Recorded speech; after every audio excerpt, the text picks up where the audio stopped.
হৈছে আমাৰ YouTube channel হোমমেকাৰ বৰ্ণালয় আৰু মই হলো আপোনালোকৰ হোষ্ট আৰু দোস্ত বৰ্ণা বৰা। আশা কৰো আপোনালোক সকলো ভালে আছে। আজি আপোনালোকলৈ লৈ আহিছো পেট পূজা অৰ্থাৎ আমাৰ ৰেচিপি সিৰিজৰ আন এটি ভিডিঅ'। আজি আমাৰ এই ৰেচিপি সিৰিজৰ ভিডিঅ'টোত থাকিব এটা চিকেনৰ ৰেচিপি আৰু মই চিকেনখিনি বনাম কলডিলৰ সৈতে। সেয়েহে মই ইয়াৰ নাম দিলো চিকেন উইথ কলডিল। গতিকে চাও আহকচোন মই ৰেচিপিটো কেনেকৈ বনাও। হাই ফ্ৰেণ্ডছ, এতিয়া মই কিচেনত আহিলো আৰু মোৰ ৰেচিপিটো বনোৱা ষ্টাৰ্ট কৰিম। আৰু আজি যেহেতু কলডিলটোৱে হৈছে মেইন, গতিকে মই আপোনালোকক কলডিলটো দেখাই লওঁ। এইটো চাওক, মই আঠিয়া কলৰ কলডিল লৈছো। আপোনালোকে জনাবচোন কি কলৰ কলডিল ভাল হয়। মই এইটো ভাল বুলি জানিলো সেইকাৰণে লৈ আহিলো। আপোনালোকে কিন্তু কমেন্ট বক্সত কমেন্ট কৰিব দেই কেনেকুৱা ধৰণৰ কলডিল লয়। এতিয়া মই এইটো কাটি লম। এয়া কলডিলটো মই এনেদৰে এৰুৱাই লম।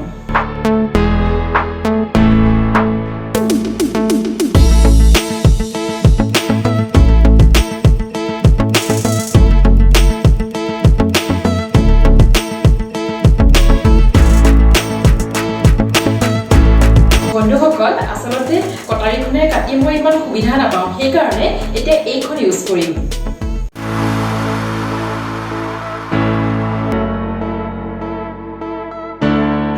এইয়া চাওক, দুইখিনি কটা হৈ গৈছে। দুইখিনি মিক্স কৰিয়ে দিম। বন্ধুসকল চাওকচোন মোৰ হাতখনৰ গতি কি হ'ল দেখিলেনে। কলডিল কাটিলে এনেকুৱা হয়েই নহয়নে, আপোনালোকেও জানেই চাগে, তথাপিও মই আপোনালোকক দেখাই দিছোঁ।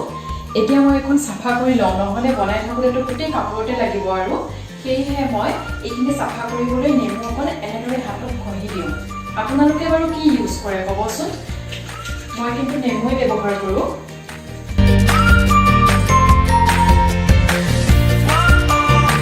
বন্ধুসকল, মোৰ হাত ধোৱা হৈ গ'ল, গতিকে মই এতিয়া চিকেনখিনি ৰেডি কৰি লওঁ আৰু আপোনালোকক মই চিকেনখিনি দেখাই লওঁ। এই চাওক, এই বাতিটোত মই 300 গ্ৰাম মান মাংস লৈছোঁ।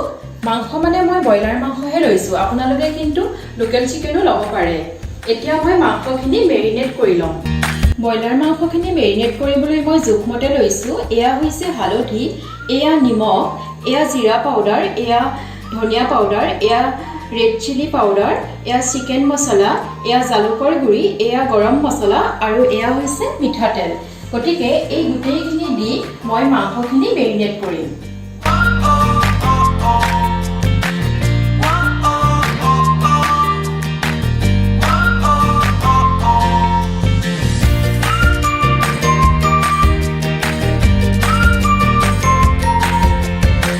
এয়া মোৰ মেৰিনেট কৰা প্ৰায় হৈছেহিয়ে। আজি কিন্তু মই ইয়াত দৈও দিয়া নাই আৰু ফ্ৰিজতো নাৰাখোঁ।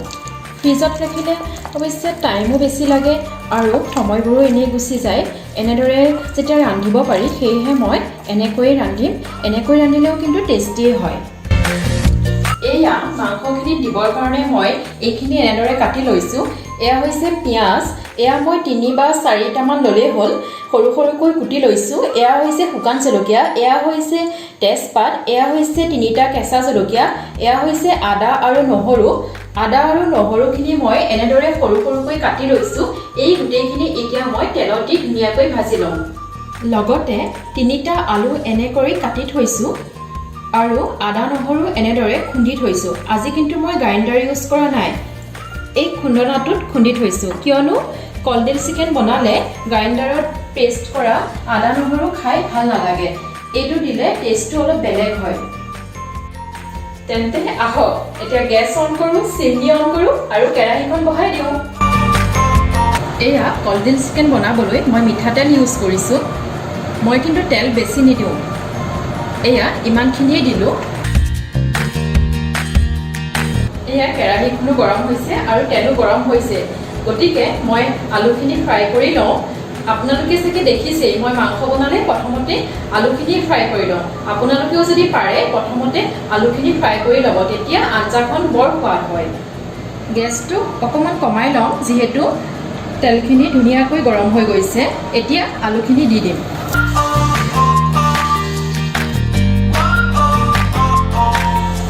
আলুখিনি আমি এনেদৰে লৰাই থাকিম আৰু যেতিয়ালৈকে আলুখিনিৰ ব্ৰাউন কালাৰটো নাহে তেতিয়ালৈকে লৰাই থাকিম। এইয়া চাওক, এতিয়া ব্ৰাউন কালাৰটো আহিছে, গতিকে আমি এইখিনি নমাই দিব পাৰোঁ।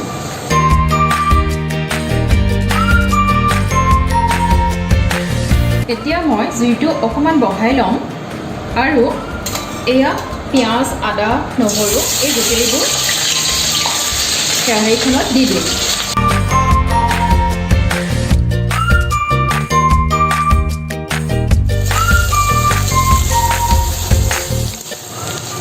অলপ সময় লৰোৱাৰ পাছত যিহেতু গোটেইখিনি এটা ধুনীয়া কালাৰ আহিছে, গতিকে মই মাংসখিনি দিব পৰা হৈছোঁৱেই আৰু। এতিয়া মই মাংসখিনি ইয়াত দি দিম।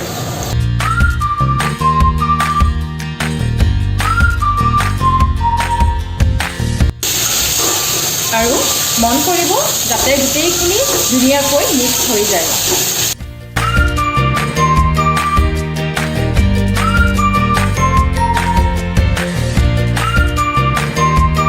এতিয়া মোৰ লৰাই প্ৰায় হৈছেহিয়ে, গতিকে গেছটো অলপ সময় কাৰণে এনেকৈ কমাই দিম আৰু ঢাকনাখন দি দিম।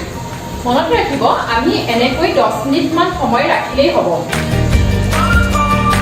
10 মিনিট হ'ল যেতিয়া, আহকচোন আমি এতিয়া চিকেনখিনি চাওঁ কেনেকুৱা হৈছে। এইয়া চাওক, চিকেনখিনি এনেকুৱা হৈছে।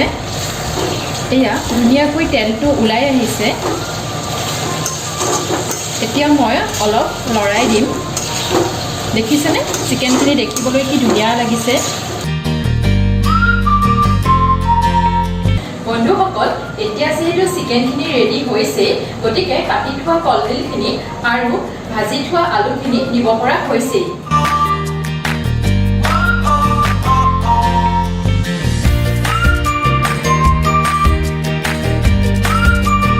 এতিয়া এইখিনি মিক্স হৈ যোৱাকৈ ধুনীয়াকৈ লৰাই দিম। গোটেইখিনি ধুনীয়াকৈ এনেকৈ মিলাই দিম। এইয়া দেখিছেনে আপোনালোকে কি ধুনীয়াকৈ কলডিলখিনি মাংসখিনিৰ লগত মিলি গ'ল। এতিয়া যিহেতু মাংসখিনিৰ লগত আলু আৰু কলডিলৰ কটাখিনি ধুনীয়াকৈ মিক্স হৈ গৈছে, সেয়েহে মই চাহ খোৱা কাপৰ একাপ পানী তাত দি দিম।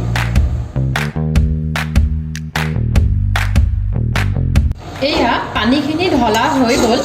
এতিয়া হেতাখনেৰে ধুনীয়াকৈ লৰাই দিম আৰু গেছটো অকণমান বঢ়াই দিম, যিহেতু মই কমাই থৈছিলোঁ, আৰু ঢাকনাখনেৰে 10 মিনিট সময়ৰ কাৰণে ঢাকি ৰাখিম। মই যে পানীখিনি ঢলাৰ পাছত 10 মিনিট সময় ৰাখিম বুলি কৈছিলোঁ, এতিয়া 5 মিনিট হৈ গ'ল, গতিকে জুইটো অলপ এনেদৰে কমাই দিম। বন্ধুসকল, এতিয়া জুই কমাই থোৱা 5 মিনিট হৈ গ'ল।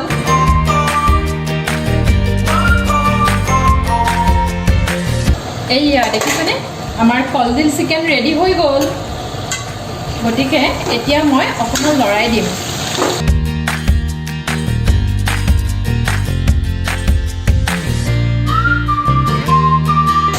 ৰেচিপিটো ভাল লাগিছেনে বাৰু আপোনালোকৰ চাই? আমাৰ চিকেনখিনি ৰেডি হৈ গৈছে, গতিকে আমি নমাই দিম এতিয়া। এইয়া চাওক, আজি আমাৰ ৰেচিপিটো তৈয়াৰ হৈ গ'ল। দেখিছেনে? এয়া আমাৰ কলডিল চিকেন বনি গ'ল। এয়া মই গ্লাছৰ বাউলতে বাঢ়ি ল'লোঁ। গ্লাছৰ বাউলত থ'লে মানে চিকেনখিনি দেখিও ভাল লাগে আৰু খাবলৈও কিন্তু বিৰাট টেষ্টি হয় দেই। আপোনালোকেও কিন্তু ট্ৰাই কৰিব।